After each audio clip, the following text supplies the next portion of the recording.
حیا پیدا کریں. والدین کی بہت بڑی ذمہ داری ہے. لاکھوں بچے مرضی کی شادیاں کر رہے ہیں, ہزاروں گھر اجڑ رہے ہیں. یہ وہ والا زہر ہے جو ہر گھر میں تیزی سے پھیلتا چلا جا رہا.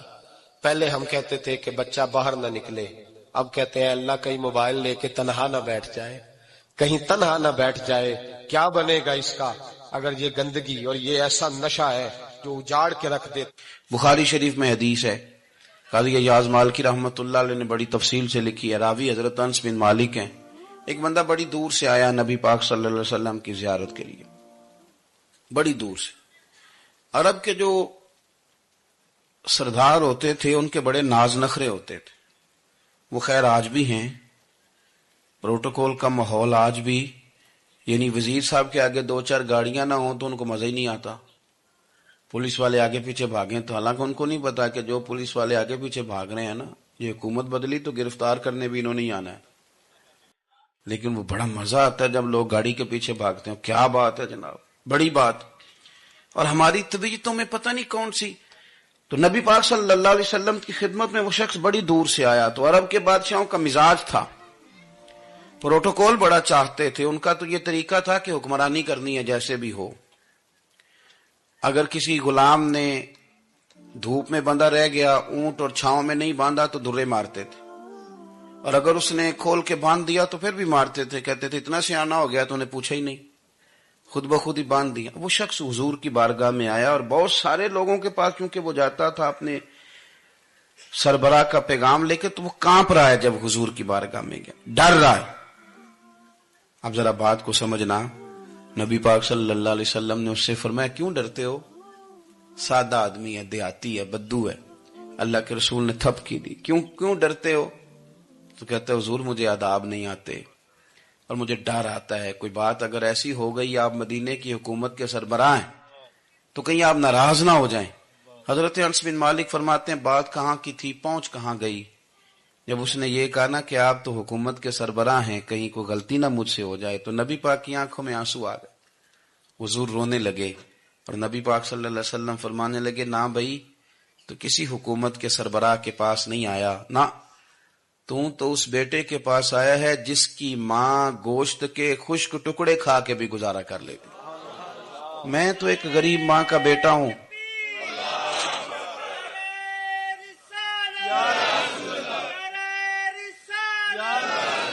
بھائی اگر آپ کا یہ ذوق بن جائے, دیکھو نا آج تو لوگ بھول جاتے ہیں نا, کپڑے بدل لیتے ہیں تو وہ سمجھتے ہیں کہ شاید سارا کچھ ہی بدل گیا.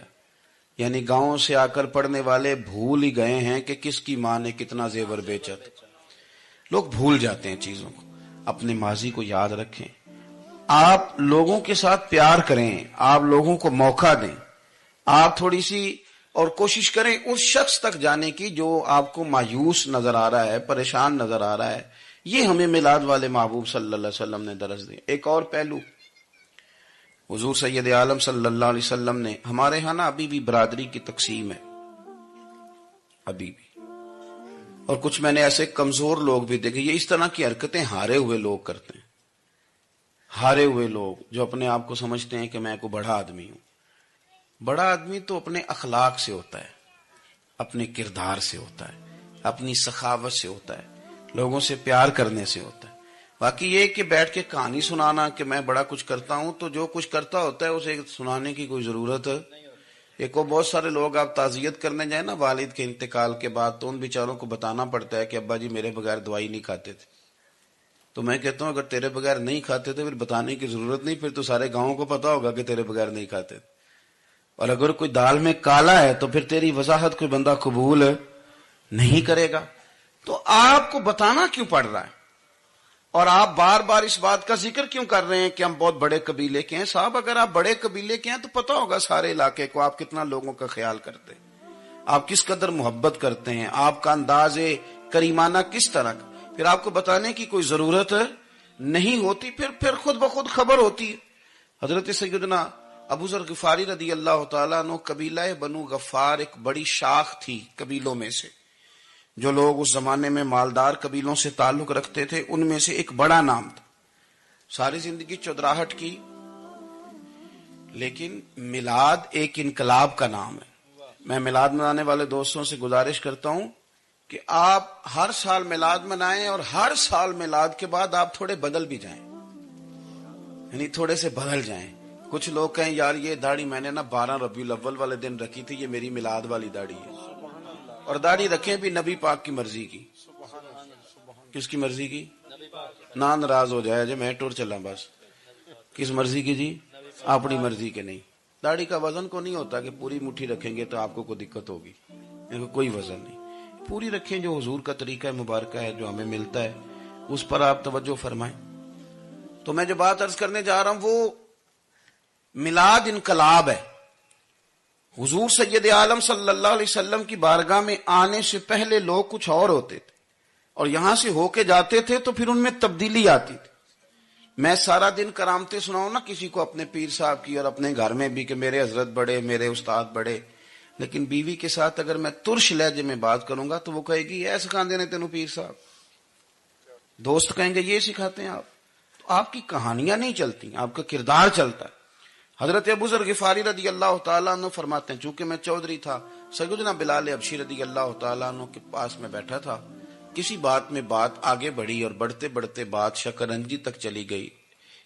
رائے کے اختلاف نے باتوں میں تلخی پیدا کر دی اور جب تھوڑے لفظ اور تیز ہوئے تو میں نے انہیں کہہ دیا چپ کر، تو ابشن کا بیٹا ہے.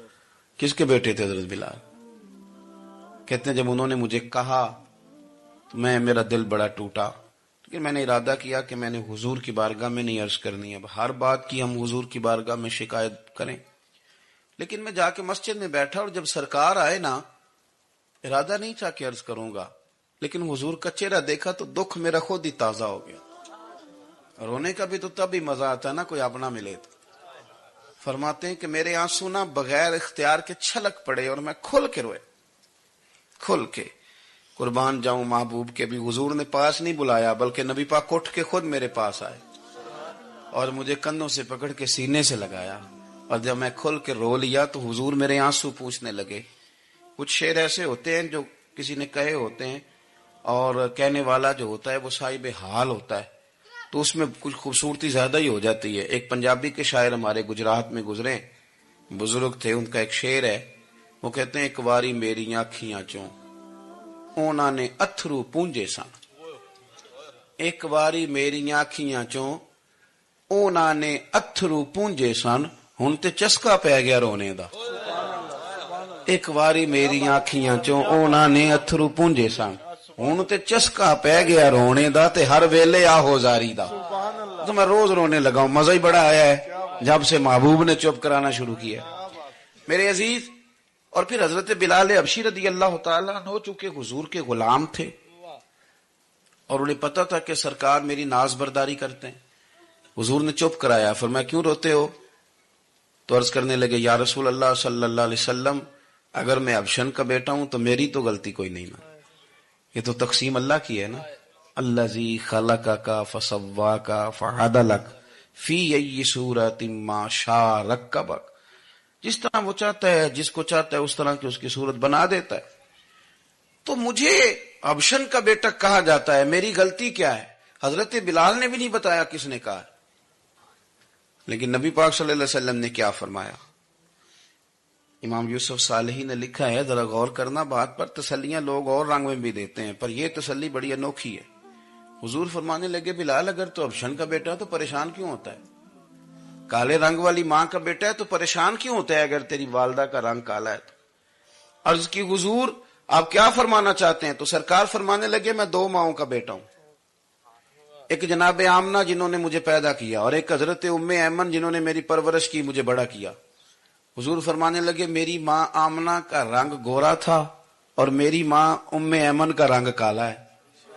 تو فرمایا اگر تجھے کسی نے کالے رنگ والی ماں کا بیٹا کہا تو اسے کہہ دینا مدینے والی محبوب کے بھی تو ایک والدہ کا رنگ کالا ہے، تو کہہ دینا. حضرت بلال کہتے ہیں کہ وہ اس طرح کی تسلی تھی، طفل تسلیاں نہیں جس طرح کی ہمیں دی جاتی، وہ اس طرح کی خوبصورت تسلی تھی کہ اس کے بعد میرا دل ایسا ٹھنڈا ہوا، پھر کسی کا تانا نہیں رہا، پھر کسی کی